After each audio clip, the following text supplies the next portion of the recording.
అధ్యక్ష అప్పులు తెచ్చి అన్ని బిల్డింగ్స్ కట్టామని చెప్తున్నారు. చాలా సంతోషం అధ్యక్ష. ఏం బిల్డింగ్లు కట్టారు అధ్యక్ష? సెంట్రల్ జైలు కూలగొట్టిండ్రు, పురాతనమైనది నిజాం నవాబ్ కాలం నాటిది అక్కడ హాస్పిటల్ కట్టిండ్రు అధ్యక్ష. అదే హాస్పిటల్ ఊరవతల కట్టుంటే పేషెంట్లకు కూడా మంచిగా ఉంటుంది అధ్యక్ష. పురాతనమైన జైలు కూడా అక్కడ ఉండేది అధ్యక్ష. అక్కడ ఎంజిఎం ఉంది, ఎంజిఎం లో సరిగా స్టాఫ్ లేరు అధ్యక్ష. దాన్ని డెవలప్మెంట్ చేయకుండా కొత్త బిల్డింగ్ ఎందుకు కట్టారు, ఆ ప్లేస్ లో ఎందుకు కట్టారంటే వీళ్ళకు పర్సంటేజ్ల కోసం కట్టారు అధ్యక్ష. ఈ రోజు సెక్రటేరియట్ పాత భవనాన్ని కూలగొట్టారు అధ్యక్ష. అంత పెద్ద భవనాన్ని, అన్ని కోట్ల విలువైన భవనాన్ని కూలగొట్టాల్సిన అవసరం ఏముంది అధ్యక్ష? దాన్ని ఇంకొక గాంధీ హాస్పిటల్లో, ఇంకొక నిమ్స్ హాస్పిటల్లో చేసి పేదవాళ్లకు హాస్పిటల్ని కేటాయించి ఈ సెక్రటేరియట్ బిల్డింగ్ ఇంకా ఎక్కడైనా కట్టుంటే అదే ఆస్తి కూడగట్టినట్టు. ఉన్న ఆస్తులను ధ్వంసం చేసి కొత్త ఆస్తులు కట్టుకున్నది ఎవరి కోసం? మీకోసం కట్టుకున్నారు, మీ పర్సంటేజ్ల కోసం కట్టుకున్నారు. ఈ రోజు డబుల్ బెడ్రూమ్ ఇల్లు ఎక్కడా కూడా నిరుపేదలకు కట్టలేదు అధ్యక్ష. 100 సార్లు నేను సీఎం గారిని, గత సీఎం గారిని అడిగాను అధ్యక్ష. స్థలాలున్న వాళ్ళకి ఒక 3 లక్షలు 4 లక్షలు ఇవ్వండి, వాళ్ళు ఒక్క షెడ్ అన్న వేసుకుంటారు అంటే మేకెక్కడ ఉండాలి, కోడెక్కడ ఉండాలి, అల్లుడెక్కడ ఉండాలి, బిడ్డ ఎక్కడ ఉండాలి, డబుల్ బెడ్రూమ్ ఇల్లు కట్టిస్తా అని కనీసం ఒక 100 బెడ్రూమ్ హౌజులు కూడా ఒక్కొక్క నియోజకవర్గానికి ఇవ్వలేదు అధ్యక్ష. ఆ ఇచ్చిన బెడ్రూమ్ ఇల్లు కూడా ఈ రోజు ఎలక్షన్ల ముందు వాళ్ళ కార్యకర్తలకు మాత్రమే ఇచ్చుకున్నారు అధ్యక్ష. నిరుపేదలకు ఎవరికి ఇవ్వలేదు అధ్యక్ష. ఈ రోజు బోర్బండ పోదాం అధ్యక్ష, ఇక్కడి నుంచి బోర్బండకి వెళ్దాము. అక్కడ వాళ్ళు టైల్స్ వేసుకొని వాళ్ళు షెల్ఫ్లు కట్టుకొని 10-10 వేలకు కిరాయిలకు ఇచ్చుకుంటున్నారు అధ్యక్ష డబుల్ బెడ్రూమ్ ఇల్లు. వీళ్ళు చేసిన పనులన్నీ కూడా దుర్వినియోగం చేశారు అధ్యక్ష. అప్పులు తెచ్చి నిరుపేదలకు ఉపయోగపడి పని ఒక్కటి కూడా చేయలేదు అధ్యక్ష.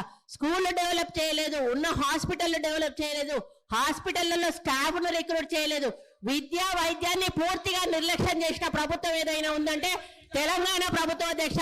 మనం తెలంగాణ తెచ్చుకున్నది నీళ్లు, నిధులు, నియామకాలు. ఈ రోజు నీళ్లు కృష్ణా జలాలను ఆంధ్రాకు అమ్ముకుంటున్నారు అధ్యక్ష.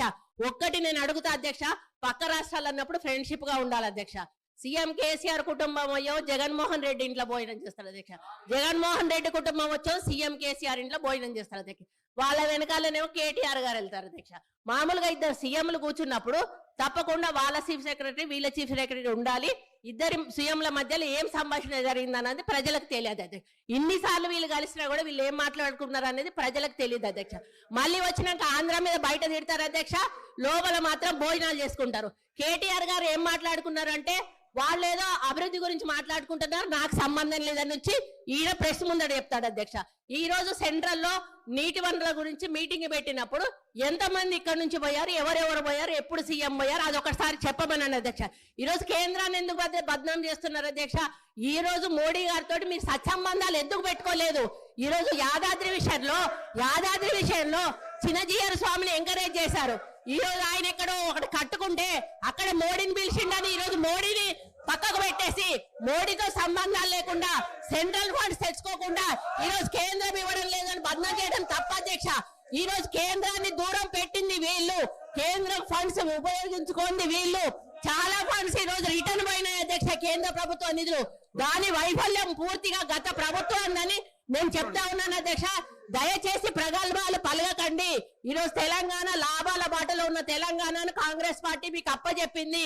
నష్టాల బాటలోకి వెళ్ళి నిరుపేదల జీవితాలు మీరు బాగు చేయలేదు, కేవలం పెద్దవాళ్ళని బాగు చేశారు, పేదోళ్ళని ఎక్కడున్న వాళ్ళని అక్కడ ఉంచారు. ఈ వాస్తవాలను ఒప్పుకోవాల్సిన బాధ్యత మీ మీద ఉందని ఈ సందర్భంగా గుర్తు చేస్తా ఉన్నాను అధ్యక్ష. ఏంది అధ్యక్ష ఇట్లా ఇంతమంది మంత్రులు మధ్యలో వేస్తే మేము ఎట్లా మాట్లాడగలుగుతాం అధ్యక్ష? వాట్ ఈస్ దిస్ అధ్యక్ష?